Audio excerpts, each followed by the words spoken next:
আমরা মনে করেন আমরা তো সাধারণ মানুষ, আমরা ওই পুকুরে কিছু মন্দিরের টাকা দিয়া আমরা এই পুকুরে কিছু লাভ চাই, তাইলে ওরা যে লাভটা আয়ে ওই লাভ দিয়ে আমরা মসজিদ মন্দিরে তোলা দিন না আরে ভাই করি, মসজিদ মন্দির যাবে একটু সামনের দিকে আগায়। এটা নিয়ে মনে করেন অনেক আগে ওরা এই লালচাঁদ যে লুকাটি ওনার নাম ছিল লালচাঁদ, উনি এটা নিয়ে সমস্যা করছিল। তারপর আমরা ওটা নিয়ে মামলা হয়েছে, তারপর ওটা মসজিদ মন্দিরের নামে ট্রাই করেছে। আবার ওরা আবার এটা নিয়ে প্রত্যেকে একটা সরকার এটা কোনো মালিক নাই, ওরা এটা আবার প্রত্যেকে একটা দলিল আইন ওইটা বলতেছে যে ওরা ওর মালিকের কাছ থেকে দলিল করে নিয়ে আসছে, আর মালিকের কাছ থেকে দলিল করে নিয়ে আসছে।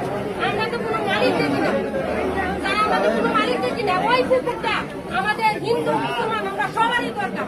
চৈত্র মাসে আমাদের এখানে কোনো পানি থাকে না, ওই পুকুরে যা পানি থাকে ময়লা পানি পরিষ্কার থাকে আমরা গোসল করি। ওই যে হিন্দু দিদিরা আছে ওরা ওই পুকুরে পূজা পাই যা করে লাগে সব করে, তাইলে ওনারা এরকম কেন করতেছে যে সরকার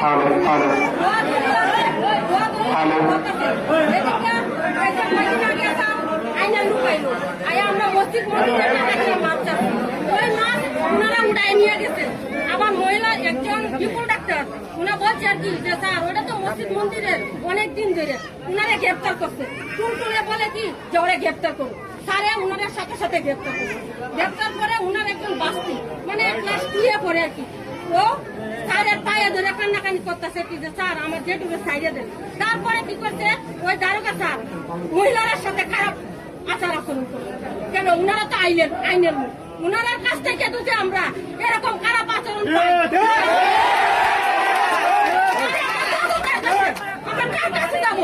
আপনার কাছ থেকে যদি আমরা সঠিক বিচার না পাই তাহলে আমরা কার কাছে যাবো?